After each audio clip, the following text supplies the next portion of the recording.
আসসালামু আলাইকুম। যেহেতু গ্রামের বাড়ি কিন্তু অনেক মজা, অনেক রান্নাবাড়ি, অনেক খাওয়া-দাওয়া এইসব নিয়ে আমাদের চলে। আর এটা ছিল লাস্ট রোজার দিন সন্ধ্যায়।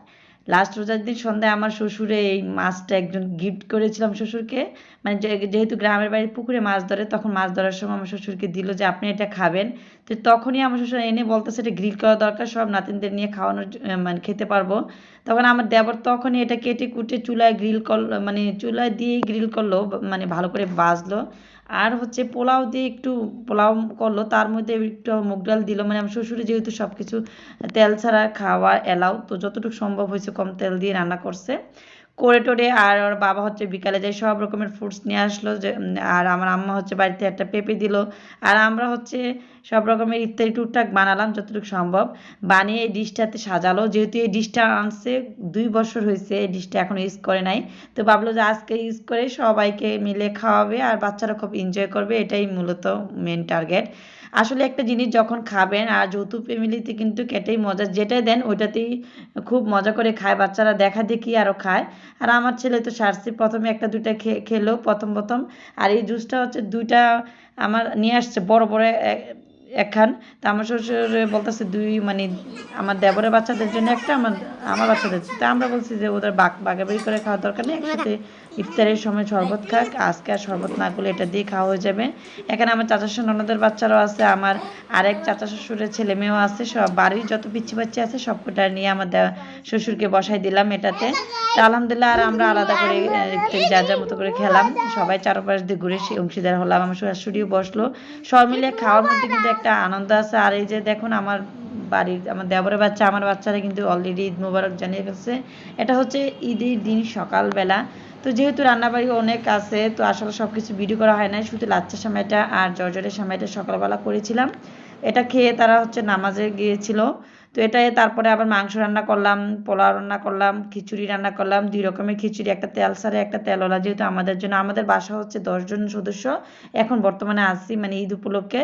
তার মধ্যে আবার 3 আইটেমের রান্না, বাচ্চাদের একজন এক রকমের, আমার শ্বশুরে হচ্ছে যেহেতু তেল ছাড়া খাবার খায় ওনার জন্য এক রকমের, আর আমাদের জন্য।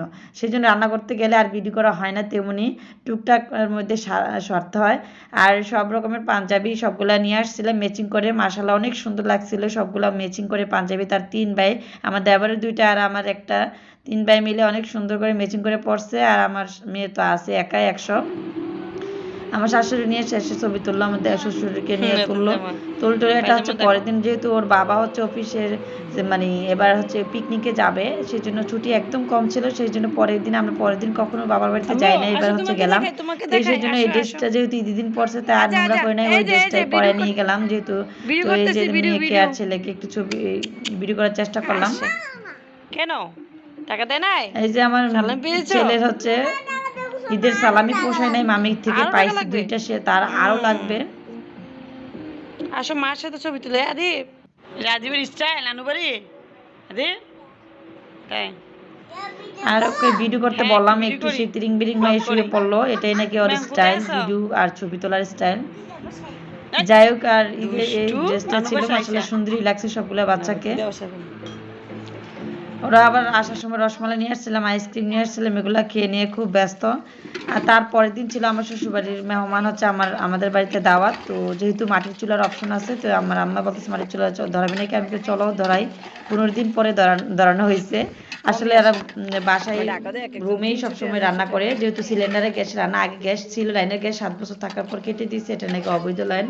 আচ্ছা যাই হোক, এখন একটু কষ্ট করে রান্না করতে হয়, সিলিন্ডার গ্যাস রান্না করতে হয়, সেই জন্য মাটির চুলা একটা অপশন রাখছি। বেশি রান্না টান্না হলে মাটির চুলায় ধরায় বাইরে একটু সাবরাগের মতন করে রাখছে।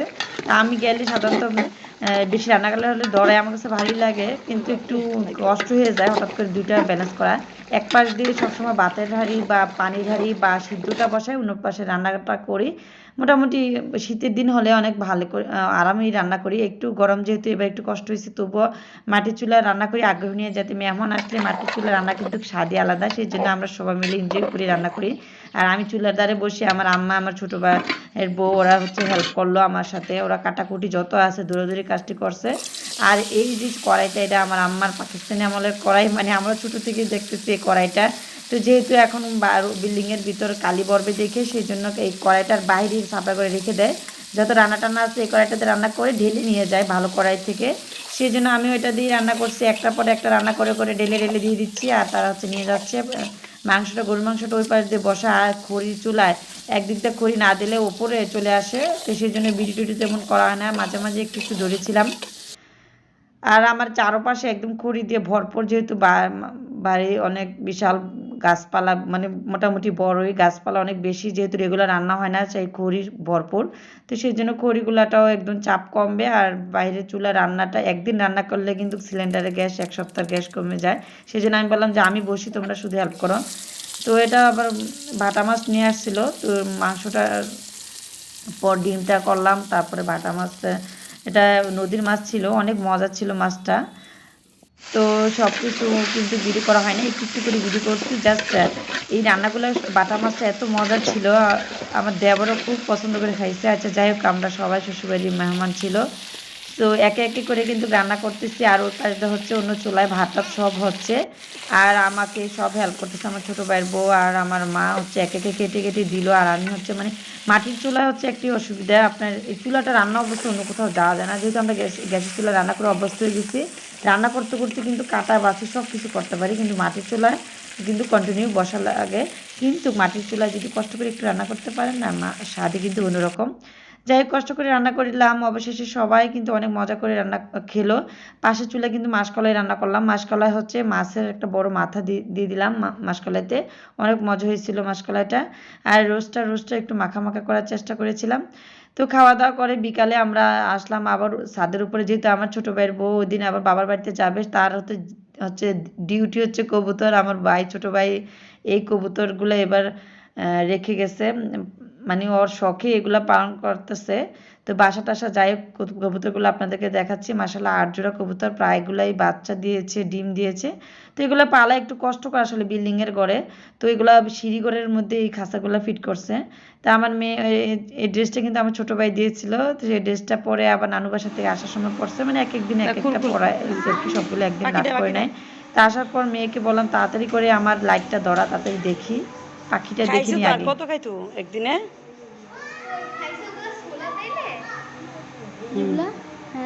বোতলের পানি শেষ, এক বোতল পানি দিয়ে গেছিলাম। পাখিকে গোসল টোসল করে একদম ক্লিন করে তারপর ভরপুর খাবার দিয়ে পানি দিয়ে রেখে দিয়েছিলাম। তা এসে দেখি মাশাআল্লাহ অনেক সুন্দর করে খাওয়া দাওয়া করলো। তারপরে পরের দিন আবার, এটা পরের দিনের পার্ট, এটা এখানে শশা দিয়েছিলাম, দেখে দেখলাম যে বেশি একটা খাইতে চাচ্ছে না। তো বাসা যেহেতু রান্নাবাড়ি নিয়ে আসলে সবাই মিলে খাওয়া দাওয়া, রান্নাবাড়ি এটাই কিন্তু আলাদা। লোকজন বেশি থাকলে কিন্তু কাজও বেশি, খাওয়া দাওয়া বেশি, সব কিছুর মধ্যে মজা পাওয়া যায়। আর এই পাখিটা যেহেতু বাসায় ছিল, এটা নিয়ে আসছি যাতে কষ্ট না পায়। ওর বাবা কিন্তু অলরেডি ঢাকা চলে গেছে, আমরাও ইনশাল্লাহ শুক্রবারে চলে যাব। তো এই পাখি দেখানোর ফাঁকে ফাঁকে আপনাদেরকে একটা জিনিস দেখায়। আমার মেয়ে দেখুন সারা পাড়ায় ঘুরে বেড়ায়, এই যে দেখুন। আর তার সাথে ননদ একটা আছে, আর ওর পাশের বাসায় আর ওদেরও মেয়ের বাচ্চা আছে, ওরাও ঢাকা থেকে আসছে আমার মেয়ের সমানই, প্রায় সেম বয়সী। ওরা সারাদিন খেলাধুলা করে, এই আম গাছ থেকে আম পড়ে, আমের ভর্তা বানায়। আর এইদিকে আমার লক্ষ্মী ছেলেটা দেখুন পড়াশোনা করতেছে, বেশি একটা পড়াশোনা করে নাই, জাস্ট এখনই বসাইছি, মানে একটু একটু মাঝে মাঝে যদি ঈদের ছুটি পাই শেষ পর্যায়ে ঢাকা গেলে কিন্তু স্কুল খুলবে। আর আজকে কিন্তু অনেক লক্ষ্মীর মতো কাজ করছে আমার ছেলে, অনেক কাজ করছে। তার মুখ থেকে আমরা শুনি। আর সবাই ভালো থাকবেন, সুস্থ থাকবেন, তার কথাগুলো শুনি, সবাই ভালো থাকবেন। তাই গুড বয়। সে হচ্ছে ঘুম থেকে উঠে মশারি গুটাইছে, আমি 3 কোণা খুলে গেছিলাম, আমার ছেলে 1 কোণা খুলে তারপর গুছিয়ে রাখছে। পরে বিছানায় সুন্দর করে গুছিয়ে 3টা বালিশ সুন্দর করে, আর এই যে এদিকটা কুমিরের উপরে বালিশ রেখে গুছিয়ে গেছে, যে মেয়ের কুমির আর ওর ছোট বালিশ। আর এদিকে বৃষ্টি মিষ্টি আসাতে পরে আবার কাপড় চোপড় এদিকে এলোমেলো রাখা হয়েছে, কিন্তু আমার ছেলে সুন্দর করে গুটে ফ্যানটা বন্ধ করে তারপরে নিচে গেছে, তাই না বউ? নিচে নাস্তা করতে গেছে, তাই না? নাকি বাইরের সাথে খেলতে গেছো? সব কোটাই এখন আবার সে লেখাপড়া করে ফেলতেছে, আজকে অনেক গুড বয় হয়ে আছে। দেখা যাক, আবার নিচে নামবে লেখাপড়া করে। হ্যাঁ, সুন্দর হচ্ছে তো লেখাগুলা। 1 2 3 4 5 গুড। এই যে সুন্দর বলাতে আমার ছেলে কত সুন্দর করে লিখছে। আচ্ছা আচ্ছা লিখো।